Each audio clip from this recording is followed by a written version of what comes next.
Alright, let's be honest, trying to follow the original storyline from Mortal Kombat kinda feels like taking a nutshot from Johnny Cage. Luckily, the franchise, and more importantly the story, was rebooted in 2011. Even still, trying to follow some of the plot lines feels... Oh, we already used that joke. I'm gonna punch you in your balls. Before we begin, we publish new content all week long, so be sure to subscribe and ring the bell to get notified about our latest videos.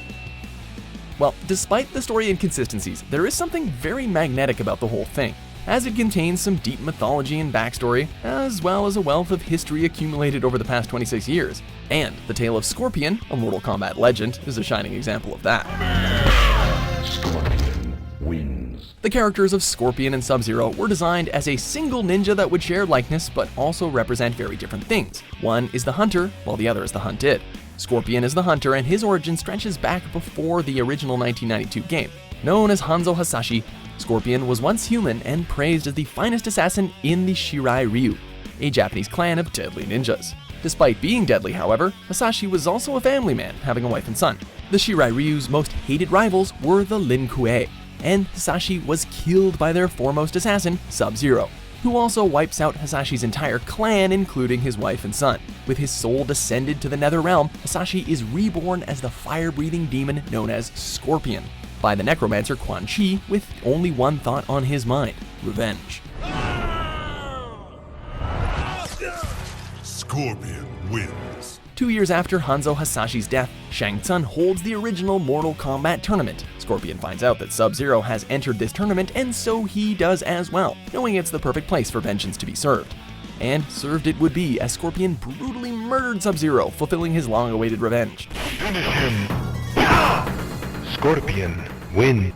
But 1 year later, he learns that another Mortal Kombat tournament is being held, and once again Sub-Zero has entered the tournament. Mystified and dismayed, Scorpion sets out to the competition looking to kill his most hated rival. But when he gets there, he sees that Sub-Zero spares the lives of his fallen opponents, and quickly realizes that this Ice Master is an imposter, finding out it's the younger brother of the original Sub-Zero. Seeing a Lin Kuei member that's capable of mercy, Scorpion drops his hatred for the rival clan along with his desire to kill the new Sub-Zero, and instead he becomes the protector of this younger Sub-Zero out of a sense of duty for killing his older brother.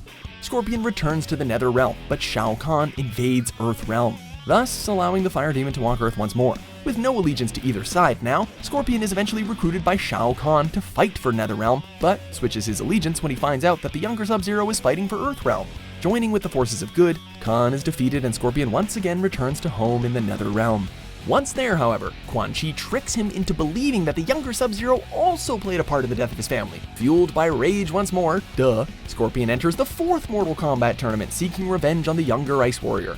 Scorpion beats Sub-Zero and furiously demands an answer as to why he helped kill his family. I have avenged the death of my family and clan. Now my soul can finally rest. Begging for mercy, Sub-Zero 2.0 tells Scorpion that he had nothing to do with his brother's evil deeds and that the Fire Demon must have been set up. Suddenly, Quan Chi appears, confirming Sub-Zero 2.0's theory. Quan Chi confesses that it was he who had Scorpion's clan and family killed, and that all these years he was using him as a puppet for destruction. The Necromancer then banishes Scorpion to the Netherrealm once more. But in a last-ditch effort, Scorpion grabs hold of Quan Chi and grabs him to hell along with him. Once there, the Necromancer escapes Scorpion's grasp and retreats to Shang Tsung's island fortress.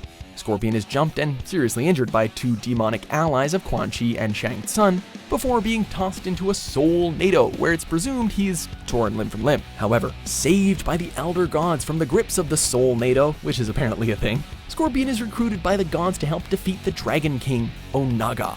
The Elder Gods show Scorpion a vision of Raiden sacrificing himself in a failed attempt to kill Onaga, and then they make Scorpion their replacement champion. He agrees on one condition, that the Elder Gods restore his clan and family to the land of the living. Both parties agree, and the Fire Demon is granted godlike powers beyond his wildest dreams.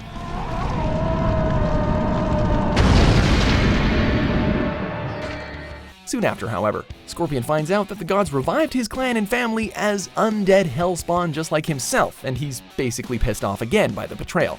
Out of spite, he fights alongside the evil forces attempting to bring about Armageddon. Scorpion triumphs in the tournament, eventually beating out the elemental demon Blaze, which restores both his clan and family to the land of the living for real this time. Out of nowhere, however, Quan Chi once again rears his ugly head and kidnaps Scorpion's son to the Netherrealm, where the Fire Demon and his clan naturally give chase. This is Scorpion's final appearance in the original timeline, but that doesn't matter too much as the franchise is rebooted and all the characters are killed off alongside Shao Kahn and Raiden. As Raiden faces defeat, he sends back a message in time to himself that will change the course of the events of the original timeline, and thus we have 2011's Mortal Kombat reboot.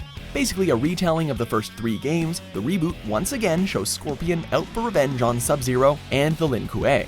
This time, however, Raiden asks Scorpion to spare Sub-Zero's life in hopes of averting the previous course of events. The Fire Demon reluctantly agrees and spares his enemy's life after defeating him. But similarly to before, Quan Chi shows Scorpion a violent vision of Sub-Zero ruthlessly murdering his family and clan. In a fit of rage, the Fire Demon kills Sub-Zero once again and returns his charred soul to a very disappointed Raiden. Now, the younger Sub-Zero, Tundra, sets out to avenge his older brother. My brother participated in this folly. I do so only to face his killer. He and Scorpion do battle, but before he can deliver the killing blow, Lin Kuei's cyborgs arrive, because that's a thing, and kidnap the Ice Warrior and their former clan member to turn him into Cyborg Sub-Zero. Later, in the Nether Realm, Scorpion is confronted by Raiden, who demands an audience with Quan Chi. Is this why you chose not to save your family and clan? To maintain your place at his feet? Do not talk of my family, Raiden. Fetch your master, Scorpion. I must speak with him. Scorpion refuses, and the two do battle, with Raiden emerging the victor. Raiden ultimately frees Scorpion of Quan Chi's control once and for all. Once human, Hanzo Hasashi rebuilds the Shirai Ryu and makes amends with Sub-Zero. Soon after, Quan Chi is captured by the Special Forces, comprised of Sonya Blade, Jax Briggs, and Cassie Cage, with the hopes of breaking others free of the Necromancer's spells. However, when Scorpion hears of his captive, he arrives and demands Quan Chi's immediate execution. Against the Special Forces' wishes, he frees the Necromancer from captivity. When the Necromancer refers to him as Scorpion, he furiously corrects him. He is once again Hanzo Hasashi. Unfortunately, before Hanzo can kill Quan Chi, the Necromancer releases the fallen Elder God Shinnok, with Quan Chi now dead by Hasashi's hands. Shinnok is freed and is a force even more powerful to contend with for the forces of Earthrealm. Shinnok easily defeats Scorpion and the Special Forces with the power of his amulet, which is also a thing. And that's for now where we leave it. From the living to the dead and back to the living, and with older Sub-Zero and Quan Chi both dead, perhaps new adventures await the former Fire Demon in future Mortal Kombat titles. Maybe unlike anything we've seen before? In any case, we can't wait to see where Scorpion's story goes from there. Fatality. Thanks for watching MojoPlays. Be sure to subscribe and click on the link in the description below to check out our suggestion page and vote on what content you'd like to see us cover next.